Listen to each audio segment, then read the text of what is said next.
Good morning. Let us see about the classification of oscillators.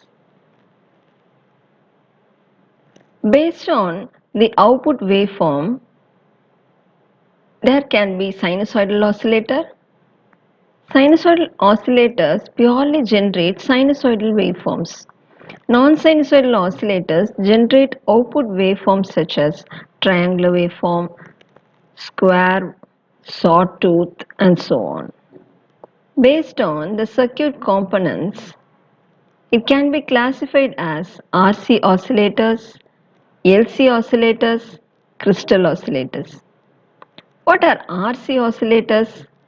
So if the feedback or if the circuit consists of resistors and capacitors, then it is called RC oscillators. If the circuit components consist of inductors and capacitors, then it is called LC oscillator. So if it has a crystal, then it is a crystal oscillator. Another classification is based on the range of operating frequency. If it is in the audio frequency range, that is from 20 Hz to 100 to 200 kHz, or it can be a high frequency or radio frequency oscillators more than 200 to 300 kHz up to gigahertz. Based on whether feedback is used or not. Feedback type of oscillators, that is, if the oscillator is used as a feedback, or non-feedback oscillators, if the oscillator which does not use a feedback. So these are the different classifications of oscillator. Let us see LC oscillators in detail. So LC oscillators. There are many types of LC oscillators. Hartley oscillator, Colpitts oscillator, Clap oscillator. Let us see about Hartley oscillator in detail. So this is the circuit of Hartley oscillator. So we have a transistor, radio frequency coil, R1, R2, which acts as a voltage divider bias, and we have a tank circuit. So the tank circuit comprises of two inductors and one capacitor. So this tank circuit has only L and C components, and hence this is a type of LC oscillator. So here this transistor will produce a 180-degree phase shift, and this tank circuit will produce 180-degree phase shift. Thereby 360-degree phase shift occurs in a loop which satisfies Barkhasan criterion for oscillation. So hence the criterion for oscillator is satisfied. So let us see the circuit description. R1, R2 will provide the voltage divider bias.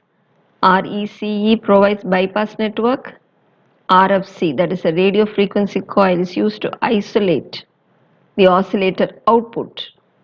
And we have coupling capacitors. We have two coupling capacitor. First coupling capacitor is used to couple the signal between the feedback and the input to the transistor. And here you have the second coupling capacitor, which is used to couple the output of the transistor to the input of feedback. So we have two coupling capacitors.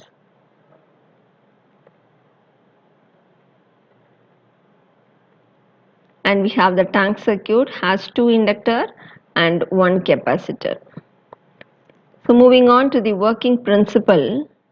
So the input is applied to the base terminal of the transistor, which produces 180-degree phase shift.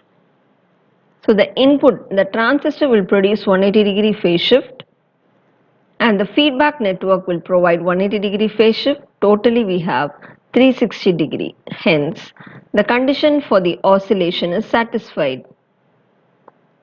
Now let us see the circuit analysis. Consider the equivalent circuit. Consider the resistance as Ri and consider the output inductor L2. So let me take output voltage Vx and it has a component Zx. The characteristic impedance Zx can be calculated as, so here R1, Ri and the inductor, they are connected in parallel.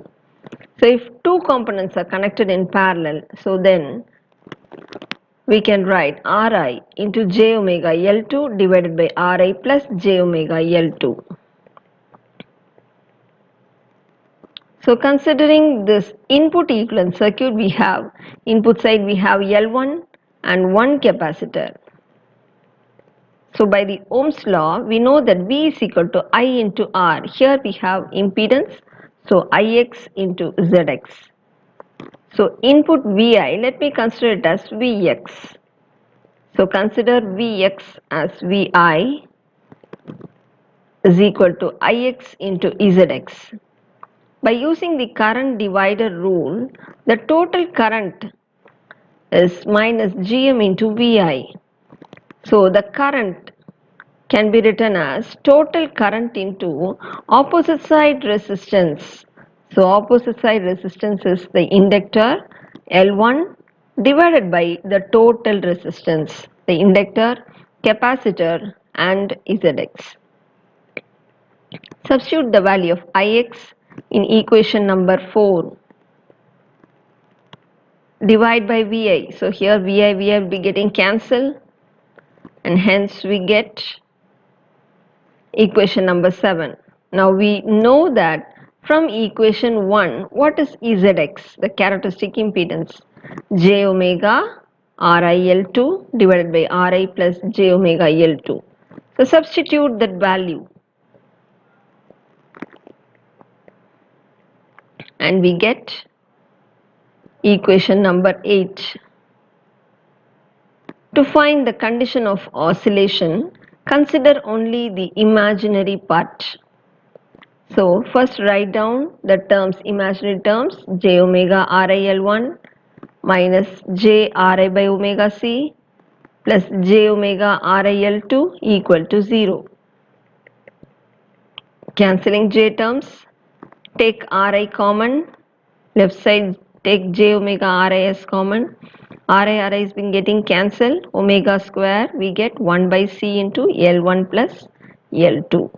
So let me consider if the inductors are connected in series, then what is L equivalent? L equivalent is L1 plus L2.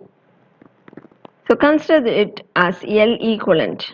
What is omega? Omega is equal to 2 pi f. 2 pi f the whole square is equal to 1 by c into L equivalent. So f is equal to 1 by 2 pi root L equivalent into c. Condition for sustained oscillation. So here we make real part is equal to 0. So what is the real part? So we have minus omega square L1 L2, L2 by C, and here we have minus Gm omega square L1 L2 into Ri. So consider only the real part. L2 by C, move it to the right hand side. The negative signs get cancelled. Take omega square L1 L2 common. Cancelling L2 and we get 1 plus Gm into Ri is equal to L1 plus L2 by L1. So L1 by L1 is 1 plus L2 by L1. So this is the condition for sustained oscillation. Similarly, we have Colpitz's oscillator. So in the Colpitz's oscillator, instead of using two inductors, here we use two capacitors and one inductor.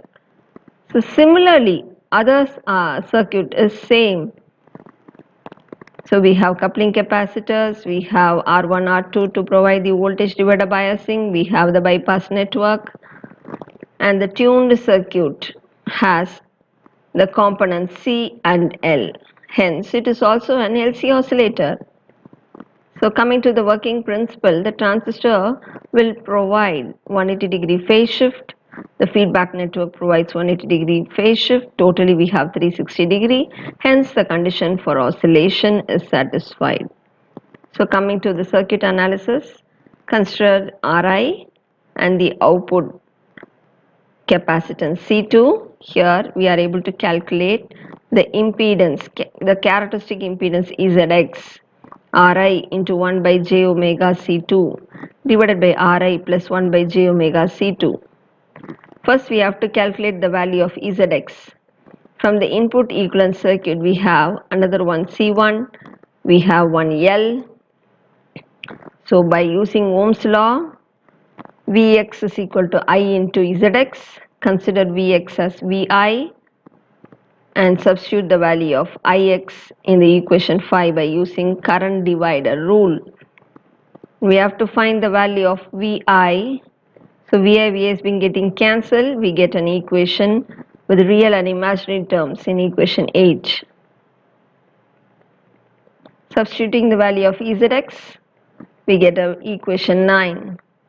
To find the condition of oscillation, take only the imaginary part to 0. Here, when the capacitors are connected in series, then capacitor value we need to take 1 by C1 plus 1 by C2 is equal to 1 by C equivalent. So my C equivalent will be C1 C2 by C1 plus C2. Omega is equal to 2 pi F. F is equal to 1 by 2 pi root L into C equivalent. For sustained oscillations, consider only the real part to 0.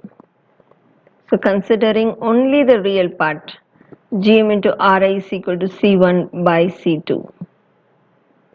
So this is the Colpitz's oscillator. Thank you.